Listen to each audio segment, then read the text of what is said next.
Hello, good evening and welcome to my channel.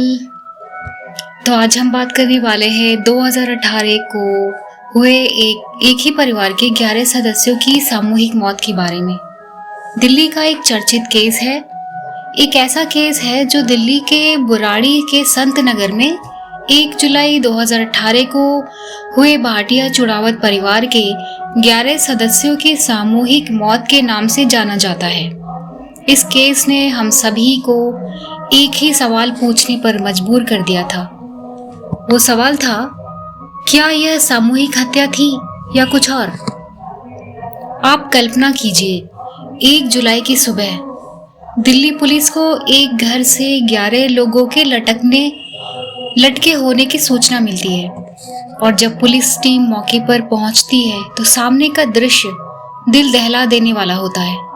एक ही परिवार के 3 पीढ़ियों के लोग छत से लटके हुए थे। उनके हाथ बंधे थे, आंखों पर पट्टी बंधी थी और मुंह पर टेप लगा था। पहली नजर में यह देखकर कोई भी यही कहेगा कि यह एक जघन्य सामूहिक हत्या का मामला है। पुलिस ने तुरंत अपनी जांच शुरू की। क्राइम सीन की पूरी तरह से छानबीन की गई।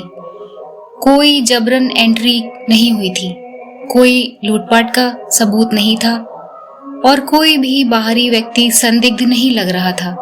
यह एक ऐसा पेचीदा केस था जहां अपराध का मकसद, उसका मोटिव ही गायब था। पता ही नहीं था कि मोटिव क्या हो सकता है।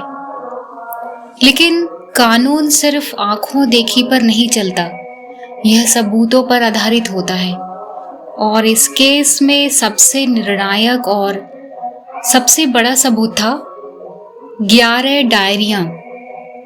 ये डायरियां परिवार के मुखिया ललित चुड़ावत द्वारा 11 सालों से लिखी गई थी। इनमें एक काल्पनिक दुनिया, एक धार्मिक अनुष्ठान और गहरे अंधविश्वास की कहानी लिखी थी।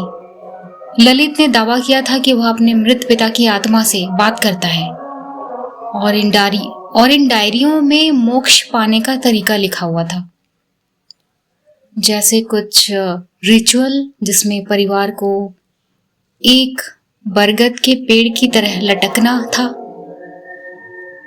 शायद वो उनकी कल्पना थी या अंधविश्वास, जिसके बाद उसके पिता की आत्मा उन्हें बचाने आएगी। ऐसा कुछ लिखा हुआ था उस डायरी में। जांच आगे बढ़ी।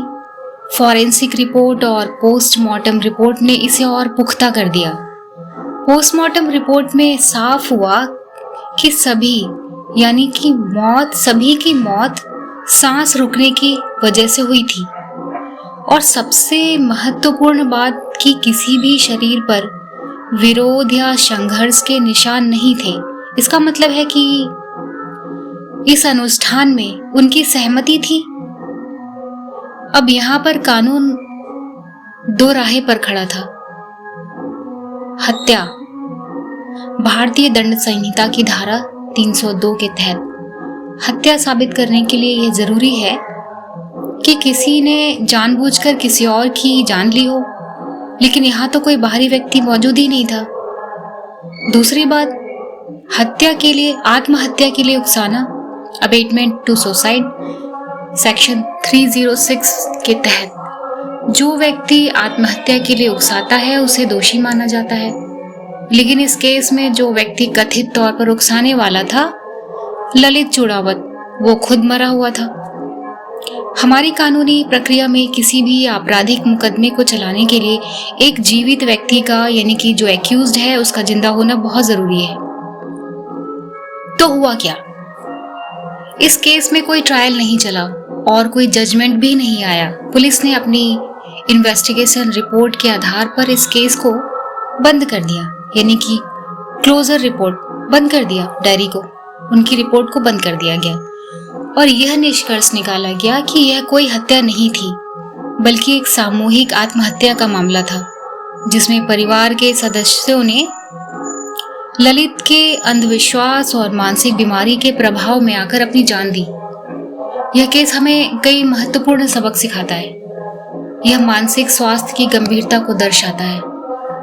यह हमें बताता है कि अंधविश्वास और फैमिली डायनामिक्स फैमिली डायनामिक्स का खतरनाक मेल क्या करा सकता है, और अंत में हमें यह भी बताता है और समझाता है कि कानून की नजर में हर दुखद घटना एक अपराध नहीं होती है। तो ये था आज का केस।